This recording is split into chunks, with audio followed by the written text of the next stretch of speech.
Hello friends, welcome to grow with CV. तो आप सभी का स्वागत है आपके अपने चैनल ग्रो विथ सिवी पर। आई होप कि आप सभी बढ़िया होंगे। और फाइनली सीटेट ने अपना नेक्स्ट सीटेट जुलाई 2024 के लिए नोटिफिकेशन जो है आउट कर दिया है और शॉर्ट वीडियो मैं इसके ऊपर अपलोड कर चुकी हूँ, ठीक है। लेकिन मैं यहाँ पर इन्फॉर्मेशन बुलेटिन लेकर के आई हूँ आपके लिए। इसमें देखिए जनरली होता क्या है, आप कैसे डाउनलोड करना है ये मैंने लास्ट वीडियो बताया हुआ है, शॉर्ट वीडियो जो अपलोड की है उसमें, ठीक है। ऑफिशियल वेबसाइट भी बताई हुई है, कैसे डाउनलोड करना है सब कुछ बताया है।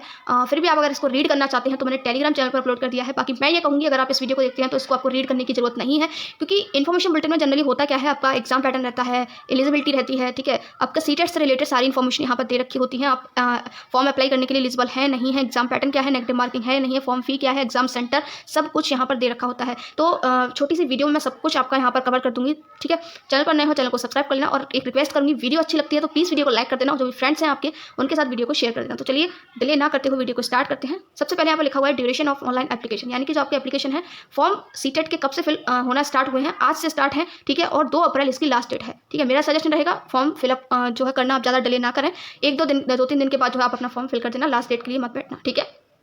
डेट ऑफ एग्जामिनेशन बता देती हूँ, यहाँ पर क्लियरली लिखा हुआ है 7 जुलाई 2024, यानी कि 7 जुलाई को आपका एग्जाम है, ये भी इन्होंने बता दिया है, ठीक है। और यहाँ पर जो आपका एग्जाम है वो किस डे को है, संडे को है, रविवार के दिन है। यहाँ पर नेक्स्ट मैं बात कर लेती हूँ आपकी और कुछ चीज़ों के बारे में, ठीक है, क्योंकि मैं यहाँ पर सब कुछ आपको यहाँ पर बताने वाली हूँ कि कैसे आपको क्या करना है। तो यहाँ पर देखिए सबसे पहले ये जो पेज खुला है एग्जामिनेशन फी का है, तो इसी के बारे में मैं आपको बता देती हूँ।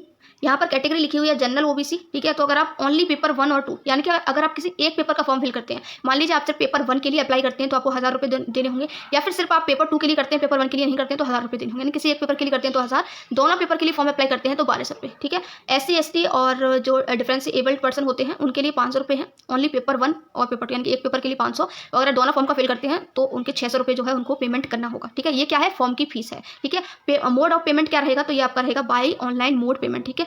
तो ऑनलाइन ही ये फॉर्म आपको फिल करना होगा और ऑनलाइन ही इसका पेमेंट रहेगा, ठीक है। अब नीचे मैं और यहाँ पर बात कर लेती हूँ, जो भी इन्फॉर्मेशन यहाँ पर दे रखी है ना, वो सारी इन्फॉर्मेशन मैं आपके साथ शेयर कर रही हूँ, ठीक है। यहाँ पर देखिए, अब मैं यहाँ से आपको सब कुछ बताऊँगी। पहले हम चलते हैं पेज नंबर 6 पर, एलिजिबिलिटी पर, जिससे आपका क्लियर हो जाए कि हाँ एलिजिबिलिटी क्या है। देखिए जैसे जैसे चीज़ें सामने आ रही है मैं वो भी बता देती हूँ आपको। यहाँ पर देखिए आपका दे रखा है the schedule of CTET July 2024 is given below, यानी कि 7 जुलाई को आपका एग्जाम है, पेपर 1 और पेपर 2, ठीक है। पेपर 2 आपका कब है, सुबह 9:30 बजे से 12 बजे तक क्या रहेगा, आपका पेपर 2 रहेगा, ठीक है। तो जो भी लोग पेपर 2 देंगे उनको 9:30 बजे से स्टार्ट होगा, उनका पेपर 12 बजे तक रहेगा, यानी कि 2.5 घंटे का आपका पेपर रहता है। पेपर 1 जो है, देखिए दोनों पेपर एक ही दिन होते हैं, ऐसा नहीं अलग अलग दिन होते हैं, एक ही दिन होते हैं। पेपर 1 आपका 2 बजे से स्टार्ट होता है और 4:30 बजे तक चलता है, यानी कि 2.5 घंटे की टाइमिंग आपकी यहाँ पर भी होती है, ठीक है। अब हम नेक्स्ट कवर कर लेते हैं जो चीज़ें हैं। एलिजिबिलिटी यहाँ पर बात कर लेते हैं। The minimum qualification for appearing in the CTET are as notified by NCTE. The candidates are advised to visit the website of NCTE to ascertain their eligibility. तो देखिए एलिजिबिलिटी मैं आपको बता देती हूँ, NCTE ने क्या कहा है इसके बारे में, ठीक है। तो NCTE ने ये कहा है कि अगर आप जो है किसी भी टीचिंग कोर्स में क्या कर लेते हैं, एडमिशन ले लेते हैं, तो आप जो है इस फॉर्म को फिलअप करने के लिए एलिजिबल हैं, ठीक है। NCTE ने क्या कहा है, मान लीजिए आप BEd में आपने एडमिशन ले लिया है, BTC में आपने एडमिशन ले लिया, यानी कि टीचिंग कोर्स होना चाहिए, एक JBT होता है उसमें आपने ले लिया है, ठीक है। BTC को ही हम DLED बोलते हैं, एक BLED होता है, यानी कि आपने टीचिंग से रिलेटेड कोई भी डिप्लोमा या कोई भी डिग्री की हुई है तो आप जो है सीटेट का एग्जाम फॉर्म फिल कर सकते हैं। इनमें सिर्फ आपने एडमिशन भी ले लिया है ना तो भी आप कर सकते हैं। अब आपके माइंड में डाउट नहीं आना चाहिए कि मैम मैं फर्स्ट ईयर में हूँ या मैम मैं सेकंड ईयर में हूँ या मैंने फर्स्ट ईयर का रिजल्ट नहीं आया है कि सेकंड ईयर का रिजल्ट आ गया है, इससे कोई मतलब ही नहीं है। चाहे आप फर्स्ट ईयर में हैं BEd के, चाहे BTC के आप सेकंड सेमेस्टर में, थर्ड सेमेस्टर में, फोर्थ सेमेस्टर में, फर्स्ट सेमेस्टर में, आप इस एग्जाम को फिलअप कर सकते हैं, आप इस एग्जाम के लिए आवेदन कर सकते हैं। आई होप कि आपको एलिजिबिलिटी समझ में आ गई होगी, ठीक है। अब नीचे मैं बात कर लेती हूँ यहाँ पर यस, पेपर 1 किसके लिए होता है, पेपर 2 किसके लिए होता है, ठीक है। जो लोग फर्स्ट टाइम दे रहे हैं उनको समझना जरूरी है। Paper 1 will be for a person who intends to be a teacher for classes 1 to 5, यानी कि अगर आप प्राइमरी का टीचर बनना चाहते हैं, 1 से 5 तक की क्लास का टीचर बनना चाहते हैं, तो पेपर 1 जो है आपको पास करना होगा, यानी कि। और देखिए सबसे बड़ी बात मैं यहाँ पर बता दूँ, आप सभी को पता है कि BEd वाले जो स्टूडेंट हैं वो पेपर प्राइमरी में टीचर बनने के लिए एलिजिबल नहीं है, तो ऑब्वियसली हम पेपर 1 को क्यों ही फिल करेंगे, ठीक है। तो BEd वाले पेपर 1 नहीं फिल करेंगे। Paper 2 will be for a person who intends to be a teacher for classes 6 to 8 का टीचर बनने के लिए आपको जो है पेपर 2 जो है आपका होना चाहिए पास, ठीक है। तो पेपर 2 कौन फिल करेगा, जो 6 to 8 का टीचर बनना चाहते हैं। पेपर 1 कौन फिल करेगा, जो 1 to 5 का टीचर बनना चाहते हैं। आई होप कि समझ में आपके आ गया होगा। पेपर का यहाँ पर मैं बात कर लेती हूँ स्ट्रक्चर की, ठीक है। तो ये है आपका पेपर 1, ठीक है। पेपर 1 का स्ट्रक्चर पहले मैं क्लियर कर देती हूँ। 5 सब्जेक्ट होते हैं आपके, पेपर 1 में आपको 5 सब्जेक्ट पढ़ने होंगे। पहला सब्जेक्ट है आपका चाइल्ड डेवलपमेंट एंड पेडागोजी, जिसको हम सीडीपी भी बोलते हैं, यानी कि बाल विकास और शिक्षण। 30 क्वेश्चन आपके आते हैं, एमसीक्यू क्वेश्चन रहते हैं, यानी कि ऑब्जेक्टिव क्वेश्चन रहेंगे। एक क्वेश्चन के सामने 4 ऑप्शंस रहेंगे, आपको सिलेक्ट करना होगा कौन सा ऑप्शन सही है। ठीक है, यहीं पर मैं बता देती हूँ आपको, इसमें नेगेटिव मार्किंग नहीं होती है, ये इसका सबसे बड़ा प्लस पॉइंट होता है। यानी कि जो 150 क्वेश्चन आते हैं, 150 क्वेश्चन में से आप पूरे 150 क्वेश्चन अटेम्प्ट कर सकते हैं, क्योंकि नेगेटिव मार्किंग है नहीं। ठीक है, 30 क्वेश्चन आते हैं सीडीपी सब्जेक्ट में से एक क्वेश्चन रहता है 1 नंबर का, यानी कि 30 क्वेश्चन 30 नंबर के हो गए। दूसरा सब्जेक्ट आपको जो पढ़ना होता है वो है मैथमेटिक्स, और ये सारे कंपलसरी होते हैं, आप देख सकते हैं कंपलसरी। यहाँ पर ये नहीं है कि आप इसमें आपकी चॉइस नहीं होती है, ये सारे सब्जेक्ट पेपर 1 का अगर आपने फॉर्म फिल किया है तो ये सारे सब्जेक्ट ही आपको पढ़ने होंगे। दूसरा है मैथ्स में भी आपके 30 क्वेश्चन रहते हैं 30 नंबर के। तीसरा है आपका ईवीएस, इसमें भी आपका 30 क्वेश्चन रहते हैं 30 नंबर के। लैंग्वेज 1 कंपलसरी, लैंग्वेज 2 कंपलसरी, ये भी आपका 30 क्वेश्चन और 30 मार्क्स के रहते हैं। ठीक है, इस प्रकार आपके जो है 5 सब्जेक्ट हैं, तो 30 पंजे आपका होता है 150, यानी कि 150 क्वेश्चन आते हैं आपके और 150 मार्क्स के होते हैं। तो टोटल जो है 150 में से आपको जो है मार्क्स लाने होते हैं। ठीक है, अब यहाँ लैंग्वेज 1 और लैंग्वेज 2 का क्या फंडा है वो मैं आपको यहाँ बता देती हूँ। तो देखिए लैंग्वेज 1 लैंग्वेज 2 में डिफरेंस क्या होता है वो चीज़ ध्यान से समझिए। लैंग्वेज 1 में जो है आपके सिर्फ क्या रहता है, एक पैसेज आता है और एक पोएम आती है। लैंग्वेज 2 में क्या रहता है, अगर आपने लैंग्वेज 2 ली है उसमें क्या होता है, 2 पैसेज आते हैं, बस यही डिफरेंस है और कुछ भी डिफरेंस नहीं है। ठीक है, लैंग्वेज 1 में क्या रहता है, एक पैसेज एक पोएम रहती है, और पैसेज और पोएम में डिफरेंस होता है, इतना तो मैं समझती हूँ कि आप सभी को पता होगा। ठीक है, इस लैंग्वेज 2 में 2 पैसेज आते हैं। अब देखिए डिपेंड करता है आपके ऊपर, अगर आपने लैंग्वेज 1 में हिंदी ले रखी है तो हिंदी का एक पैसेज आएगा, हिंदी की एक पोएम आएगी। लैंग्वेज 2 में आपने इंग्लिश ले रखी है तो इंग्लिश के 2 पैसेज आएंगे। अगर आपने बाई चांस लैंग्वेज 1 में इंग्लिश ली है, ये देखिए ये आपको चूज करना होता है वहाँ पर, ये आप फ्री हैं इसके लिए। लैंग्वेज 1 में मान लीजिए आपने इंग्लिश ली है तो इंग्लिश का आपसे एक पैसेज पूछा जाएगा, एक इंग्लिश की पोएम आएगी। लैंग्वेज 2 में मान लीजिए आपने संस्कृत ले रखी है तो दोनों पैसेज जो है आपके संस्कृत के आएंगे, हिंदी ले रखी है तो 2 पैसेज हिंदी के आएंगे। आई होप कि समझ में आ गया होगा। कितनी लैंग्वेजेस होती हैं वो मैं भी आपको दिखाऊंगी, आप सिलेक्ट कर सकते हैं। तो यहाँ पर देखिए ये आपकी लैंग्वेज है, ये सारी लैंग्वेज है, इनमें से आप कोई सी भी लैंग्वेज सेलेक्ट कर सकते हैं। इंग्लिश, हिंदी, असम, बंगाली, गारो और मराठी, मिजो, नेपाली, उड़िया, पंजाबी, गुजराती, कन्नड़ा, खासी, मलयालम, मणिपुरी, संस्कृत, तमिल, तेलुगु, तिब्बतन और आपका उर्दू। ठीक है, इतनी सारी लैंग्वेज के ऑप्शन होते हैं आपके पास। लैंग्वेज 1 लैंग्वेज 2 में आपको जो भी आपको अच्छी लगती है वो लैंग्वेज आप ले सकते हैं। आई होप कि ये डाउट भी आपका क्लियर हो गया होगा। अब बात कर लेती हूँ पेपर 2 के स्ट्रक्चर की। ठीक है, तो पेपर 2 का देखिए सब कुछ सेम रहता है, बिल्कुल सेम रहता है पेपर 1 की तरह। सीडीपी वहाँ भी था, सीडीपी पेपर आपको यहाँ भी मिलेगा। 30 क्वेश्चन पूछे जाएंगे 30 नंबर के। ठीक है, अब ये बीच वाला छोड़िए, अभी समझाती हूँ। दूसरा है आपका लैंग्वेज 1 लैंग्वेज 2, फिर से वही देखिए लैंग्वेज 1 लैंग्वेज 2 पेपर 1 में भी था, यहाँ पे भी आपका लैंग्वेज 1 में कंपलसरी है, यहाँ पर भी लैंग्वेज 2 में कंपलसरी है। यहाँ पर जो है यहाँ पर भी आप अपनी अकॉर्डिंग लैंग्वेज को चूज कर सकते हैं। 30 क्वेश्चन 30 नंबर के, 30 क्वेश्चन 30 नंबर के। अब जो सबसे बड़ा पेपर 2 में चेंज रहता है वो क्या रहता है कि यहाँ पर जो आपका सब्जेक्ट रहता है वो आपको सिलेक्ट करना होता है। मान लीजिए आप साइंस बैकग्राउंड से हैं तो आपके क्या होंगे, मैथ्स और साइंस से आपके 60 क्वेश्चन पूछे जाएंगे। कितने, 60 क्वेश्चन पूछे जाएंगे। एक क्वेश्चन 1 नंबर का यानी कि 60 मार्क्स का रहेगा, और दूसरा आपका रहेगा सोशल स्टडी, यानी कि अगर आप आर्ट्स बैकग्राउंड से हैं या फिर आप कॉमर्स वाले हैं, यानी कि आपने बीकॉम वगैरह किया हुआ है, तो आप जो है 60 क्वेश्चन पूछे जाएंगे आपसे, 60 मार्क्स के रहेंगे। आई होप कि डाउट क्लियर होगा। एक डाउट और क्लियर कर देती हूँ जो स्टूडेंट्स का रहता है कि मैम मैथ्स और साइंस में क्या मुझे सिर्फ मैथ्स पढ़ना होगा, मुझे साइंस नहीं पढ़नी होगी। देखिए आपको मैथ्स और साइंस दोनों पढ़ने हैं। मैथ्स आपको पूरा करना है 6 to 8 का। ठीक है, साइंस में आपको फिजिक्स, केमिस्ट्री, बायोलॉजी तीनों पढ़ने हैं। ठीक है, तो मैथ्स साइंस वालों को सारा पढ़ना है, फिजिक्स, केमिस्ट्री, बायोलॉजी, मैथ्स भी, और सोशल स्टडी वालों को भी सारा पढ़ना होता है, हिस्ट्री, पॉलिटी, ज्योग्राफी, इकोनॉमिक्स। ठीक है, तो इसमें चॉइस होती है। आप अगर साइंस बैकग्राउंड से हैं तो आप मैथ और साइंस सेलेक्ट करेंगे, अगर आप आर्ट्स बैकग्राउंड और या कॉमर्स बैकग्राउंड से हैं तो आप सोशल स्टडी सेलेक्ट करेंगे, यही इसी का पेपर आपको देना होगा। तो डिफरेंस क्या है, पेपर 1 में आपके 5 सब्जेक्ट थे। ठीक है, वहाँ पर ईवीएस था, यहाँ ईवीएस नहीं, यहाँ पर 4 सब्जेक्ट हैं। ठीक है, 150 क्वेश्चन रहते हैं, 150 मार्क्स के रहते हैं। टाइम भी आपका सेम रहता है, वहाँ भी आपको 2.5 घंटे मिलेंगे, यहाँ भी आपको 2.5 घंटे मिलेंगे, पहले ही बता चुकी हूँ। ठीक है, तो एग्जाम पैटर्न भी बता दिया, ये लैंग्वेज का स्ट्रक्चर दे रखा है, आप इनमें से लैंग्वेज सेलेक्ट कर सकते हैं, ये भी मैंने बता दिया।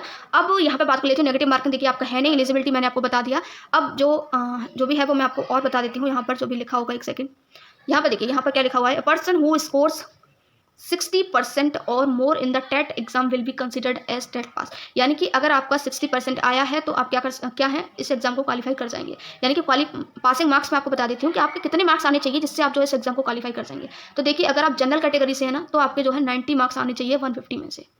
अगर आप ओबीसी, एससी और एसटी कैटेगरी से हैं तो आपने अगर 82 मार्क्स आए हैं या 82 से अबव हैं तो आप जो है इस एग्जाम को क्वालिफाई कर जाएंगे। ठीक है, तो ये क्वालिफाइंग का भी आपको अपने माइंड में रखना है। बाकी ओबीसी, एससी, एसटी वाले जो भी हैं उनके लिए मेरा एक सजेशन रहेगा, प्लीज़ 82 मार्क्स के लिए मेहनत मत करना, मेहनत करना कि आप जो है जनरल कैटेगरी को भी, कट ऑफ को भी क्रॉस कर पाएँ। ठीक है, ये मेरा सजेशन रहेगा, बाकी आप लोगों की मर्जी है। ठीक है, तो ये सब कुछ मैंने बता दिया है। बाकी वैलिडिटी पीरियड भी मैं आपको यहाँ बता देती हूँ, यानी कि अगर आप एक बार सीटेट का एग्जाम दे देते हैं तो कब तक आप जो है वैकेंसी के लिए फॉर्म फिल कर सकते हैं, क्योंकि क्वालिफाइंग एग्जाम है आपका। ठीक है, the validity period of CTET qualifying certificate for appointment will be for life time for all categories, ठीक है। यानी कि अगर आप एक बार सीटेट को क्वालिफाई कर लेते हैं तो आप जो है लाइफ टाइम के लिए फ्री हो जाते हैं। एक बार सीटेट क्वालिफाई कर लीजिए और आपका सर्टिफिकेट आपको मिल जाएगा, क्वालिफाइंग का मार्कशीट मिल जाएगी फ्री। उसके बाद कोई भी वैकेंसी लाइफ टाइम में आती है उसमें आप सीटेट का सर्टिफिकेट अगर वो मांगती है तो सीटेट का सर्टिफिकेट देकर के आप अपना फॉर्म जो है उस वैकेंसी के लिए फिल कर सकते हैं, ठीक है। एग्जामिनेशन सेंटर्स की बात कर लेती हूँ। List of examination cities where the CTET will be conducted is given in appendix 3, ठीक है। तो यहाँ पर दे रखा है, मैं अभी आपको बता दूंगी कहाँ दे रखा है, अभी दिखा दूंगी, ठीक है। एडमिट कार्ड ये दिखा रखा है आपका एडमिट कार्ड के बारे में। The candidate shell report at the examination centre at 7:30 AM, paper 2 12 PM for 120 minutes before the commencement for the examination. देखिए उसका दे रखा है, ये चीज़ अभी आपके काम की नहीं है, ठीक है। Procedure for conduct of examination ये सब मैं बता चुकी हूँ, ठीक है। एलिजिबिलिटी बता दिया है मैंने, सब कुछ बता दिया है। अब क्या रह गया वो मैं देख लेती हूँ एक बार। वैलिडिटी मैंने बता ही दिया आपको, ठीक है। अब देखिए यहाँ पर सिलेबस की बात कर लेती हूँ, इंपॉर्टेंट सबसे सिलेबस, ठीक है, क्योंकि सिलेबस के अकॉर्डिंग ही हम प्रिपरेशन करते हैं। तो देखिए यहाँ पर आपका जो सिलेबस है, सबसे बड़ी बात क्वेश्चन ये आएगा कि सिलेबस चेंज हुआ है, तो सिलेबस चेंज नहीं हुआ है, ठीक है। जैसा पहले था वही सेम सिलेबस है, जो अब तक का रहा है वही सिलेबस है। तो इंग्लिश का पूरा सिलेबस आपको यहाँ से मिल जाएगा। हिंदी वाले पूछ रहे होंगे हिंदी का सिलेबस कहाँ से मिलेगा, तो टेलीग्राम चैनल पर मैंने फ्री में PDF दे रखा है हिंदी का सिलेबस, हिंदी लैंग्वेज में, हिंदी भाषा में आपको ये पूरा सिलेबस हिंदी भाषा में मिल जाएगा। वहाँ से आप जो है PDF डाउनलोड कर सकते हैं, ठीक है। टेलीग्राम चैनल का नाम है ग्रो विद सीबी, आप सर्च कर लेना, आपको टेलीग्राम पर मिल जाएगा, ठीक। नहीं तो मैं लिंक दे दूंगी कमेंट सेक्शन में। तो देखिए यहाँ पर CDP का है, ये CDP का दे रखा है पूरा, ठीक है। ये सारे टॉपिक्स दे रखे हैं इंग्लिश में, तो पूरा सिलेबस आप यहाँ से ले सकते हैं। इसको मैं जो है टेलीग्राम चैनल पर अपलोड कर दूंगी, आप वहाँ से ले लेना, ठीक है। तो ये पूरा सिलेबस है आपका जो कि इस इन्फॉर्मेशन बुलेटिन में दे रखा है, ठीक है। मैथ्स का है, ठीक है। ये आपका सोशल स्टडीज़ का सिलेबस है, पूरा सिलेबस आपको यहाँ पर दे रखा है, लेकिन ये इंग्लिश में है। हिंदी में मैं ऑलरेडी बता चुकी हूँ आपको कहाँ मिलेगा, टेलीग्राम चैनल पर मिल जाएगा आपको, ठीक है। अब आपका जो रह गया वो है आपका